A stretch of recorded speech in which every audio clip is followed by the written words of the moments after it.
पंक्तियों से बागी बलिया को प्रणाम करते हुए अपने काव्य यात्रा की शुरुआत करता हूं। आपका साथ चाहूंगा कि भृगु ऋषि ने जहां से पार की अपने जीवन की दरिया, भृगु ऋषि ने जहां से पार की अपने जीवन की दरिया, जिसको पवित्र करती हैं गंगा और सरयू जैसी नदियां, जो दरदर मुनि की धरा और बालेश्वर का धाम है, उस बागी बलिया को मेरा कोटि कोटि प्रणाम है। उस बागी बलिया को मेरा कोटि कोटि प्रणाम है। और आजकल के नौजवान साहब, उनकी जिंदगी में महबूबा आ जाती है और जब पत्नी आ जाती है तो वो अपने मां को भूल जाते हैं। तब मेरी कलम ऐसे नौजवानों को हिदायत देते हुए लिखती है कि आजकल के औलादों को समर्पित मेरी ये कविता है, महबूब के आगे मां को भूले ये नहीं अपनी गरिमा है। महबूब के आगे मां को भूले ये नहीं अपनी गरिमा है। और महबूब महबूब चिल्लाते हो, उसी महफिल में मां पर झल्लाते हो। बड़े खुशकिस्मत हो ए औलादो, बड़े खुशकिस्मत हो ए चिरागो, मां से कभी बद्दुआ नहीं पाते हो। यही कारण है जो जिंदा रह जाते हो, यही कारण है जो जिंदा रह जाते हो। और हमारी माँ एक बेटी है, हमारी बहन एक बेटी है, हमारी पत्नी एक बेटी है। हम जिन नौ दुर्गा की आराधना और पूजा करते हैं वो भी बेटियां हैं।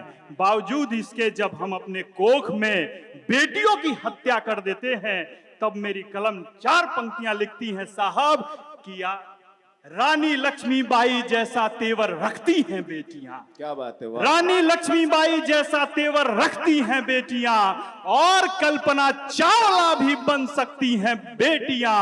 उन्हें कोख में मारने से पहले ये जान लो आप, महालक्ष्मी, महाकाली, महासरस्वती भी हैं बेटियां। महाकाली, महालक्ष्मी, महासरस्वती भी हैं बेटियां। और साहब, आपकी तालियों की जरूरत है। आपके बीच का आपका बेटा पढ़ रहा है और मजबूती के साथ वो 4 पंक्तियां मैं पढ़ रहा हूं कि देश की सरहद पर जब जवान शहीद होता है और हमारे देश के अंदर का जवान जब चोली के पीछे क्या है सुनने लगता है, तो मेरी कलम लिखती है कि तिरंगे के लिए जो अपना पल पल दान देते हैं, तिरंगे के लिए जो अपना पल पल दान देते हैं, वही अपनी मां के दूध का असली मान देते हैं। और जवान उम्र में चोली के पीछे छिपने वाले क्या जानेंगे, देश की सरहद पर सैनिक कैसे अपनी जान देते हैं, देश की सरहद पर सैनिक कैसे अपनी जान देते हैं। वाह, इस प्रेम की जरूरत है, साथ दीजिएगा। मैं जानता हूं कि इस महफिल में बैठा हुआ हर एक इंसान खुददार है, ईश्वरवादी है साहब। और ऐसे खुददार इंसानों के लिए, ऐसे ईश्वरवादी इंसानों के लिए मेरी कलम 4 पंक्तियां लिखती हैं कि ख्वाहिश ये नहीं है कि हम किसी को हरा दें, ख्वाहिश ये नहीं है कि हम किसी को हरा दें, किसी और के नाम के आगे अपने नाम को लहरा दें। ख्वाहिश ये नहीं है कि हम किसी को हरा दें, किसी और के नाम के आगे अपने नाम को लहरा दें। हम तो आज के एक छोटे से श्री राम भक्त हैं श्रीमान, जो आज भी लंका में श्री राम के नाम से आग लगा दे, जो आज भी श्री राम के नाम से लंका में आग लगा दे।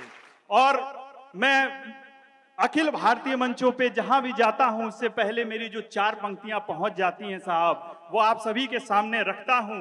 और मैं जानता हूं आप सभी को गर्व होगा कि अंग्रेजी सेना के सामने जो पहला वीर खड़ा था, अंग्रेजी सेना के सामने जो पहला वीर खड़ा था, अब मारूं या मरूं, जो इस बात पर अड़ा था, आजाद हिंद के लिए क्रांति का वो पहला दंगल था, उस वीर योद्धा का नाम पंडित मंगल था, उस वीर योद्धा का नाम पंडित मंगल था। इस इब्राहिम पट्टी के एक छोटे से कस्बे से निकलकर और देश की सत्ता पे प्रधानमंत्री के पद पर आसीन होने वाले हमारे पूजनीय, हम सब के प्रिय आदरणीय चंद्रशेखर जी को 8 पंक्तियों में नमन करना चाहता हूं। स्वागत है, स्वागत है।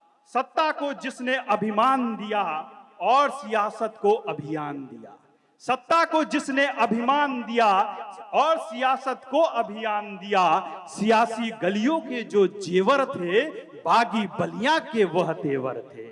सियासी गलियों के जो जेवर थे, बागी बलिया के वह तेवर थे, जिस तेवर को देख अखिल विश्व हैरान था, जिनके हर एक तर्क में ओजस्वी शान था। राजनीति की पाठशाला के वह शेखर थे, संसद में कभी ऐसे भी एक चंद्रशेखर थे, संसद में कभी ऐसे भी एक चंद्रशेखर थे। बहुत बहुत धन्यवाद, बहुत बहुत आभार।